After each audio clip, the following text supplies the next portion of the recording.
Nama mantan Menteri Sekretaris Negara Pratikno tidak sengaja disebut oleh pengacara Jokowi ikut menangani kasus dugaan ijazah Presiden ke-7 RI tersebut.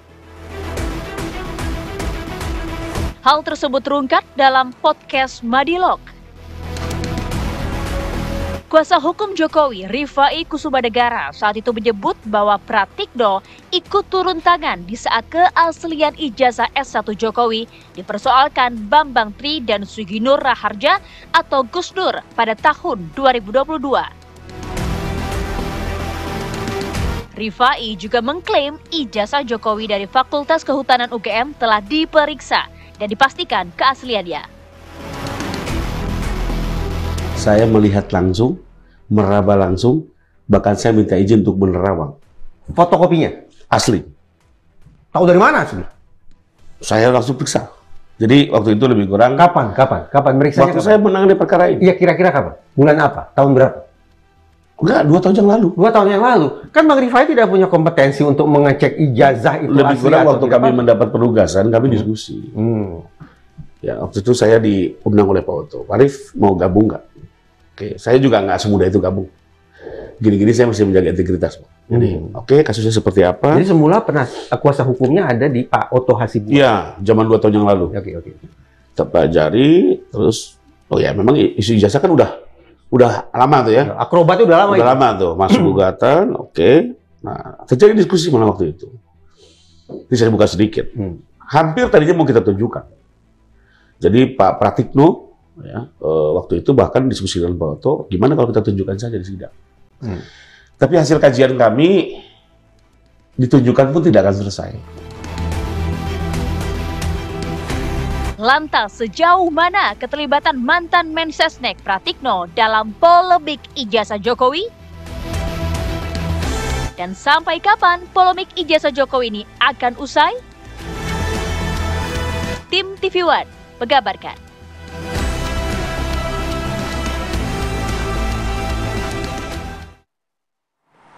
Kalau ibarat main bola, Andi Kumala, Jokowi FC melawan Roy Suryo FC memasuki babak baru begitu ya. Bagaimana polemik ijazah asli palsu Jokowi masih terus bergulir, Andi Nah Kumala. itu, tiba-tiba Ya? komposisi pemainnya ada yang baru nih, ada nama Pemain baru. cadangan masuk. Iya. Kita akan bahas nih betul pemirsa, bagaimana akhirnya ini menjadi plot twist nih. Ada kemudian nama baru yang kemudian muncul dan dikait-kaitkan dengan kasus ini. Kita akan bahas dengan narasumber yang hadir di studio maupun yang sudah tersambung melalui Zoom. Di studio sudah hadir Bang Ismar Syafruddin, kuasa hukum Roy Suryo C. Selamat pagi, Bang Selamat pagi, Bang Ismar. Pagi. Kemudian juga hadir Pak Cecep Hidayat, analis politik dari Universitas Indonesia. Selamat pagi. Pagi, Pak Cecep. Mas Philip, Mbak Umar. Dan melalui sambungan Zoom sudah bergabung juga Bang Rifai Kusumanegara, kuasa hukum Jokowi. Selamat pagi, Bang Rifai. Pagi, Bang Rifai. Pagi Mbak Maya, Bang Philip, pagi narasumber lainnya. Ya. Jelas suara saya? Iya. Oke, Bang Rifai, kita mau mengkonfirmasi nih. Tadi tayangannya juga sudah kita hadirkan di layar kaca. Apakah benar Anda menyatakan bahwa Pak Pratikno ini juga ada peran dalam kasus membuktikan ijazah asli Jokowi?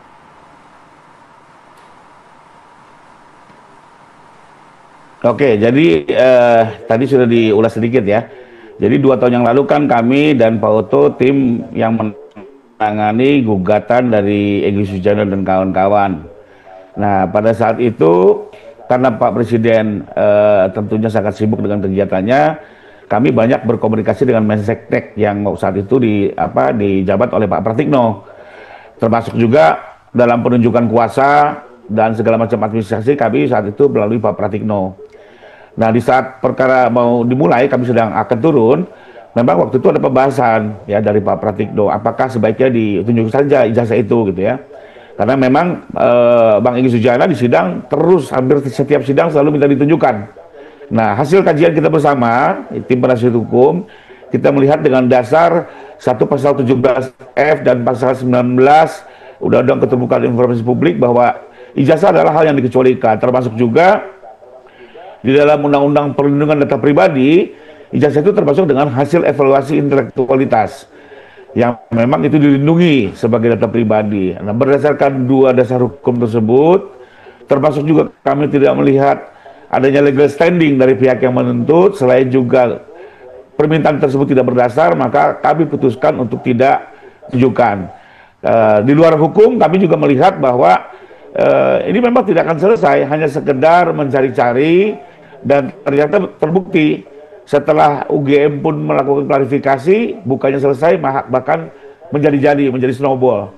Jadi lebih kurang begitu, Mbak, keterlibatan Pak Pratikno itu waktu itu sebagai penghubung kami, karena beliau waktu itu sebagai Menseknek.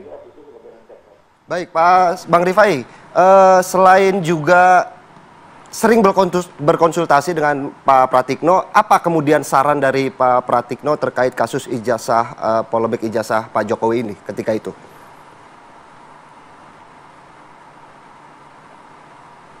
Ya, waktu itu malah beliau sih menyarankan apa sebaiknya ditujukan saja biar selesai gitu ya. Apa namanya, dan waktu itu kan awalnya gugatan itu kan agak bergantung ya, karena memang sempat ada terjadi kekeliruan formalitas. Tapi kita putuskan ya sudah, agar cepat selesai dan terang-menerang Pak Jokowi masuk dan menunjuk kami menjadi kuasa hukumnya. Memang pada saat awal kami langsung mengajukan eksepsi bahwa gugatan itu tidak berdasar dan teman-teman penggugat tidak memiliki legal standing. Yang ternyata terbukti ya, diputuskan oleh pengadilan bahwa mereka tidak memiliki legal standing, sehingga gugatan dinyatakan tidak dapat diterima. Jadi kajian kami bahwa apa namanya, permintaan ditunjukkan ijazah ini tidak berdasar, itu sudah dibukti, dinyatakan benar oleh pengadilan. Bang Rifai, tanggapan dari Pak Pratikno ketika ditanyai, dia menyatakan bahwa ini diserahkan saja kepada institusi pendidikannya atau lembaga pendidikannya, dalam hal ini UGM, dan tidak mau berkomentar banyak soal itu. Tanggapan Anda?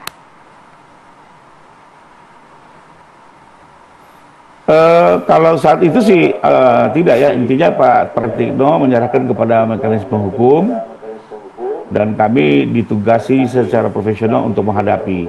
Nah, memang kalau soal bahwa yang secara hukum itu yang bisa menyatakan sah tidaknya sebuah ijazah atau menyatakan bahwa seseorang ini betul sebagai alumni sesuai Undang-Undang Sisdiknas maupun Permendikbud, termasuk juga kaidah-kaidah yang selama ini berkembang di Mahkamah Konstitusi, adalah memang Kepala Satuan Pendidikan, dalam hal ini adalah UGM. Jadi itu kaidah umum, Mbak. Itu hukumnya seperti itu, bahkan itu sudah diuji berulang-ulang di Mahkamah Konstitusi.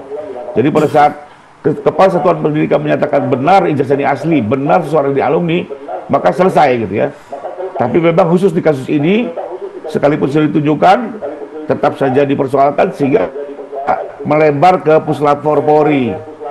Sebenarnya kalau dalam pandangan kami ke Puslapor ini berlebihan juga, Mbak. Ya, karena untuk menguji misalnya sertifikat tanah ya cukup tanya BPN, tidak perlu tanya Puslapor. Untuk menguji keabsahan SIM misalnya, tanya di Lantas, bukan Puslapor. Tapi khusus kali ini kita ekstra effort lah untuk meyakinkan. Tapi juga kembali tidak teryakinkan juga. Oke, Bang Rifai, kala itu juga apakah sudah diprediksi ataupun juga sudah dibahas bahwa ini akan menjadi snowball ya begitu, bahwa kasus ini akan terus bergulir, justru semakin besar saat ini?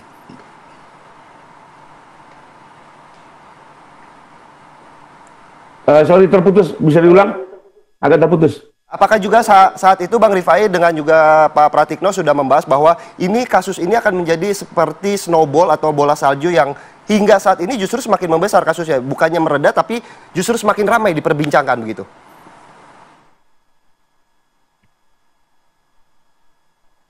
Saat itu kami tidak menyangka, kami kan waktu gugatan 2022 itu kan mendekati pemilu ya, sehingga kami melihat waktu itu hanya gimmick-gimmick menjelang pemilu. Kami tidak menyangka bahwa itu terus bergulir sampai sekarang. Ya, tapi memang kalau kita kaji sampai saat ini tim melihat ya, kenapa sekarang berkembang? Ya memang karena diantaranya pada akhirnya, ya mohon maaf untuk UGM ya, pada saat UGM menunjukkan, justru itu bukan menjadi selesai, justru memancing teman-teman yang di seberang untuk kembali lagi melakukan gerakan ya. Mungkin kalau kemarin UGM tidak menunjukkan ya, atau tidak ada di apa namanya sosial media itu, yang dari teman PSI mungkin tidak melebar lagi karena waktu itu sudah selesai. Tapi ya sudahlah. Kami tetap menganggap itu semua itikat baik, ya ingin membuat klarifikasi dan apa namanya kita tetap menghadapi lah, karena memang kami meyakini ijazah itu benar adanya, Pak Jokowi secara resmi menerima dari UGM, dan itu kebenaran itu perlu kita pertahankan dan perjuangkan. Baik. Saya mau ke Bang Ismar. Bang Ismar, bagaimana Anda menanggapi nama Pak Pratikno ini disebut-sebut oleh Bang Rifai? Ada perannya juga nih dalam kasus. Jadi amunisi baru nggak nih untuk Roy Suryo CS? Iya, itu bahkan menjadi kekuatan lagi buat kita ya. Salah satu poin buat kita bahwa dugaan kita selama ini bahwa pihak UGM tidak tidak fair. Karena adanya Pak Pratikno. Pak Pratikno kan adalah beliau orang dekatnya Pak Jokowi. Beliau sejak Pak Jokowi sebagai wali kota, terus gubernur sampai presiden menjadi menterinya beliau.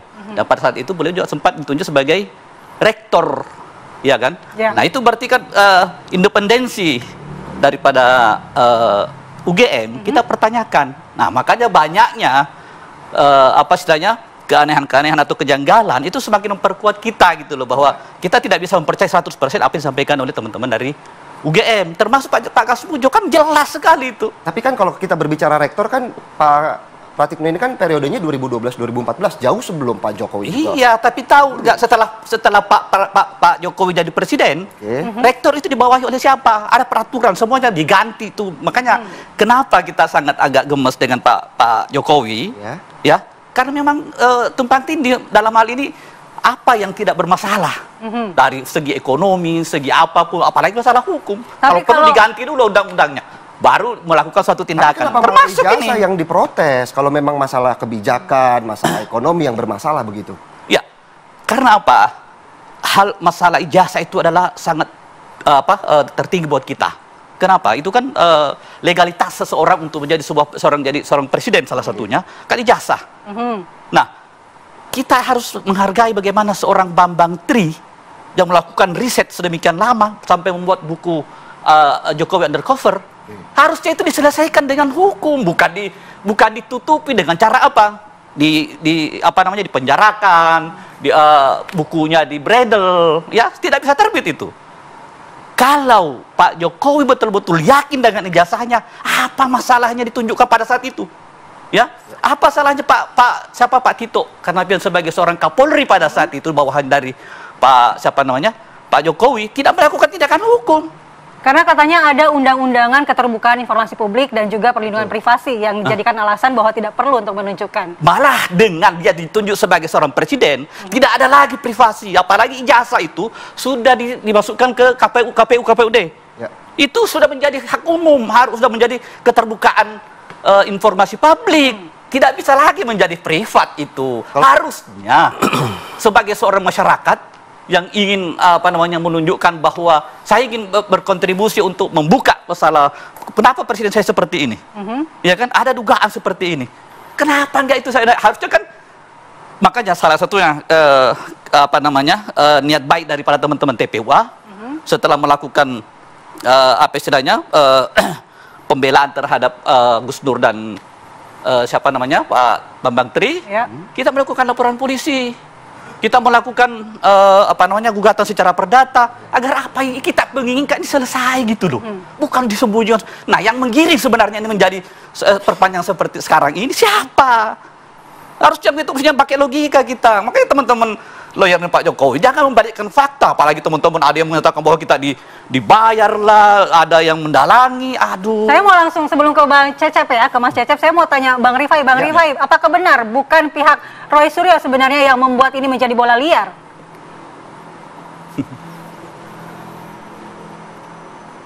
Ya, Bang Rifai, apakah masih mendengar kita? Enggak, Mbak. Jadi kita saksikan sendiri lah, karena saya kan sudah ikutin dari dua. Mendengar, Mbak. Jelas suara saya? Ya. Oke. Silakan. Halo. Silakan Bang, lanjut Bang. Oke. Jadi kalau saya kan ikuti faktanya dari 2 tahun yang lalu ya. Jadi setelah gugatan itu kami menangkan di Bang Egy itu masih mengajukan banding saat itu. Mengajukan banding dan di banding putusan kami dikuatkan. Lalu juga tidak lama berselang persoalan-persoalan ijazah ya. Karena waktu itu kami juga tidak hanya menghadapi gugatan di PN Jakarta Pusat, ada juga yang di Petun. Ya. Nah, setelah itu hilang, tidak lama kemudian memang ini kembali muncul pada saat ada muncul di sosial media, ya. oleh teman PSI termasuk pada saat ada klarifikasi dari UGM. Dan Oke, mohon maaf Bang Rifai, kita akan perbaiki dulu hubungan komunikasi.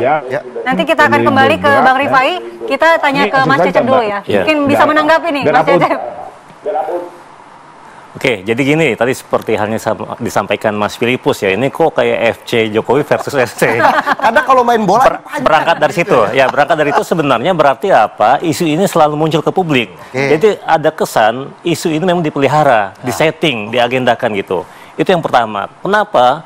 Karena yang kedua tadi Pak Rifai sampaikan sebenarnya ada keinginan untuk membuka ini 2 tahun lalu tunjukkan ke publik. Terus jadi pejabat publik gitu kan. Tapi kenapa enggak?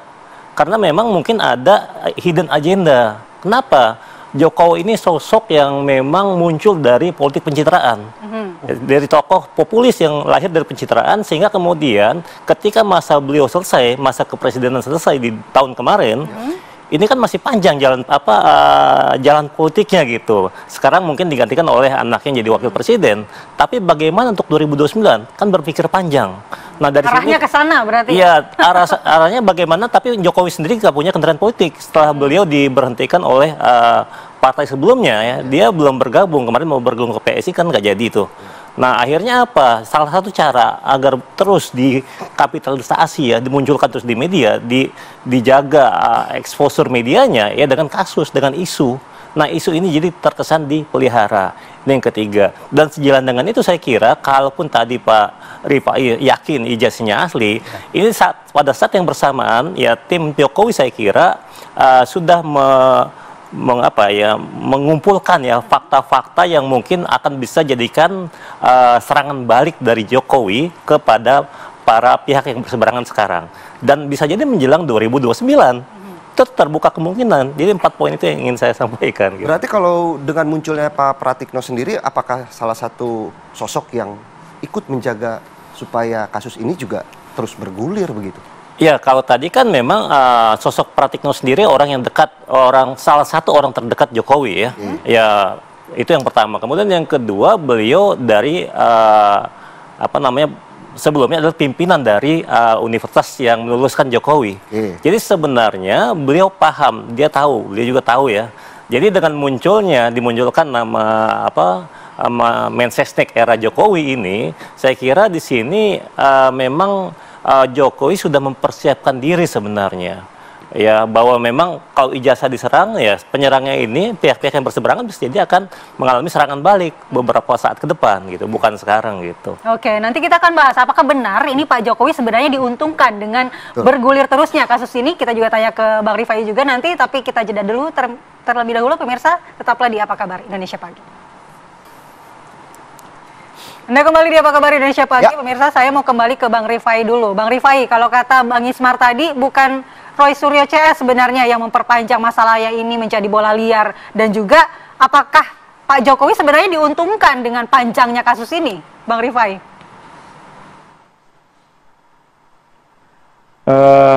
Pertama kayaknya kok nggak logis ya, mana ada orang yang senang kalau namanya dicemarkan, martabatnya direndahkan, bahkan dituduh memegang ijazah palsu. Siapapun juga tentunya tidak akan menerima isu seperti ini, pribadi manapun ya.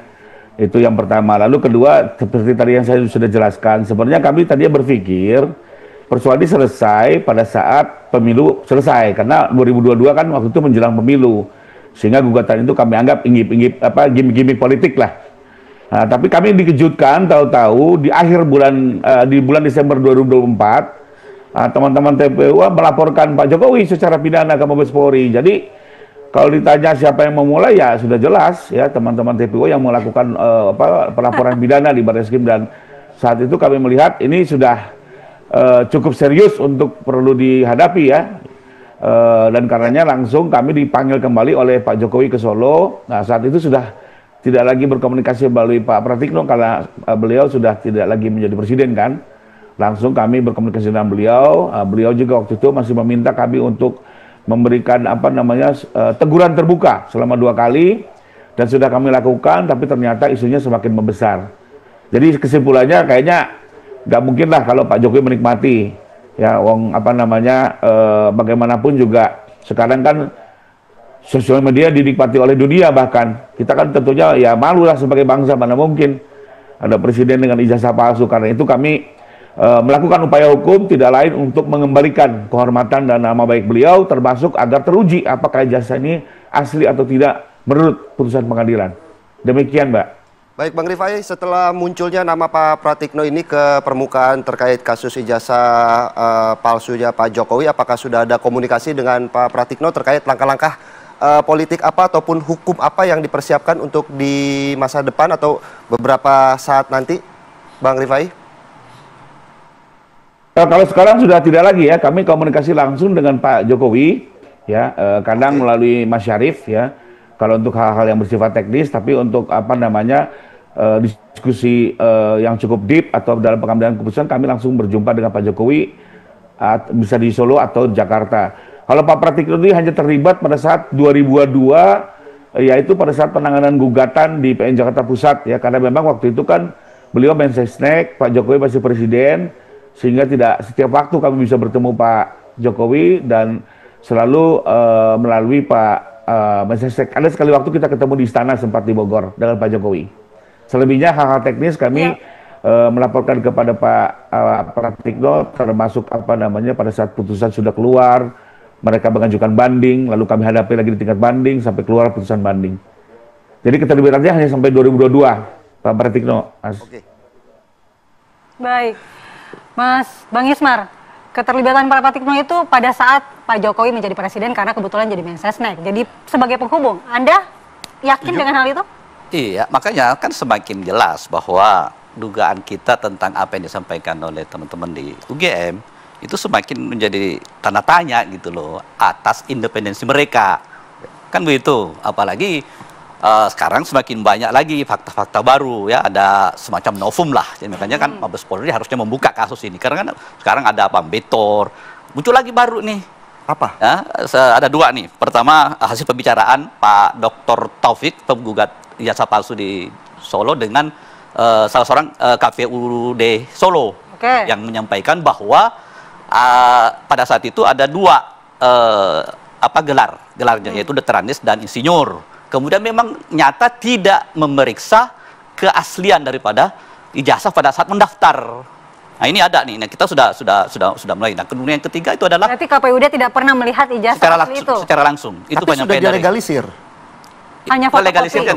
Legalisir doang. Legalisir kan bukan di KPUD, dari tempat lain. Oke. Nah, kemudian yang ketiga ini ada lagi muncul nih Profesor Paiman. Nah ini kan banyak fakta baru, banyak ada novum lagi nih yang harusnya menjadi semakin penguatan kita dari TPUA untuk meminta kepada Bareskrim untuk dibuka kasus ini. Jadi kalau kasus ini dijalankan sesuai dengan aturan hukum yang ada, diperiksa sampai putus di pengadilan, kan selesai kasusnya apakah Pak Jokowi bersalah atau tidak, membantu beliau. Novum itu sudah diserahkan ke pihak berwajib. Nah ini kan kita dalam waktu 1-2 hari ini kita akan sampaikan, dan sebenarnya pihak Bareskrim sudah tahu itu. Nah kenapa mereka tidak diperiksa kalau betul-betul fair?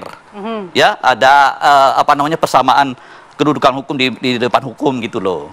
Nah, ini yang jadi masalah sekarang adalah teman-teman dari kepolisian, ya kan, yang dipercepat itu adalah laporannya Pak Jokowi, bukannya kita sebagai pelapor karena menginginkan kasus ini diselesaikan secara benar dan baik, sampai ada putusan pengadilan supaya polemik tentang ijazah ini selesai gitu. Itulah niat baik dari TPUA. Nah, kemudian kita minta Pak Rismon sebagai seorang ahli, Pak Roy Suryo sebagai ahli, kemudian Mbak Tifa yang selama ini melakukan riset ya dari tahun 2017, yang akhirnya kita jadikan saksi juga. Ini belum diperiksa. Mana ada fairnya kalau kayak begini? Malah kita yang melakukan laporan, malah teman-teman Bareskrim malah sangat bersemangat tuh bagaimana caranya menyelesaikan kasus ini secara sepihak gitu loh. Nah, ini yang jadi masalah. Nah, kenapa kita meragukan, bukan kita memprovokasi masyarakat untuk tidak percaya, memang ada fakta selama ini gitu loh. Ada kasus KM50, bukannya dibuka secara ini, tapi malah ininya ditutup gitu loh. Nah ini yang jadi masalah gitu kan. Cepat salah, lambat salah, gimana tuh? Jadi Ya sebenarnya kan pihak yang punya kewenangan itu punya SOP sebenarnya. Betul. Ya, POB ya, prosedur operasional baku untuk menyelesaikan kasus-kasus yang masuk sebagai laporan. Ya kalau tadi misalnya Pak Ismail menyampaikan kok ada kesan berat sebelah dan seterusnya, di sini sebenarnya masyarakat sipil bisa melihat sebenarnya sejak kasus dilaporkan baik dari pihak yang satu dan pihak yang sana, itu kemudian kan kita bisa akses sebenarnya ya POB atau SOP yang dimiliki oleh Barreskrim. Di situ terlihat sebenarnya apakah memang tuduhan misalnya ya bahwa tidak fair itu terjadi. Dan yang kedua justru di sini masyarakat sipil perlu mengawal bareng-bareng. Sejak ini menjadi kasus publik ya di Indonesia akhirnya kita perlu mengawal bersama kasus-kasus besar ya. Tugas berat juga buat netizen ya akhirnya ya. Kalau nggak viral nggak ada keadilan gitu ya. Itu bahasanya Andi. Tapi mungkin sedikit ya Bang Cecep bahwa melihat apa polemik ijazah ini untuk dipersiapkan 2009, apa nggak kejauhan? Bukan dipersiapkan, jadi gini, jadi konteksnya adalah bagaimana Jokowi ketika dia bukan pejabat publik siapa gitu. Tapi kita lihat sekarang, ya karena tadi saya bilang dia lahir dari pencitraan, politik pencitraan. Tiap hari ada saja misalnya channel YouTube yang memang khusus ya, memunculkan beliau. Tiap hari ada saja yang muncul ya, gerombolan warga yang lahir yang muncul menunggu kehadiran beliau di depan. Kan beliau bukan pejabat publik, bahkan sebelumnya pernah ke salah satu provinsi di Sumatera ya meresmikan patungnya gitu dan seterusnya. Dari sini sebenarnya apa? Ini kan ada keinginan ya sebenarnya untuk terus terpapar gitu. Kan persoalannya dia tidak punya partai politik sekarang. Betul. Itu jadi persoalan. Jadi bagaimana cara paling instan mengelola isu agar apa? Agar bisa muncul terus kepada publik, biar terus bersinggungan dengan publik. Tentu bukan untuk Jokowi sendiri, karena dia sudah nggak bisa maju kan di 2029. Berarti punya agenda yang lain. Dan ini salah satu strategi sebenarnya. Oke, berarti mengelola isu agar algoritma di sosial media ini terus muncul. Bergulir. Karena kan kita tahu Pak Jokowi ini kan selalu menggunakan media sosial untuk roda politiknya begitu di awal. Terima kasih. Terima kasih. Bang Ismar, Mas Cecep. Bang Rifai juga yang telah bergabung pagi hari ini bersama kami melalui sambungan Zoom yang harusnya kita pawai obor malah pawai ijazah hari ini. Biar semuanya tahu ijazah kita asli, kita pawai ijazah. Supaya terang benderang dikasih pencahayaan gitu ya Andi Kumala. Sekali lagi terima kasih untuk seluruh narasumber yang hadir pagi hari ini. Pemirsa, di segmen selanjutnya kami akan menghadirkan ini viral di media sosial. Tawuran beberapa kali pecah di kota Depok, diantaranya di Sawangan dan Pancoran Mas, Depok, Jawa Barat. Sesaat lagi pemirsa. Iya.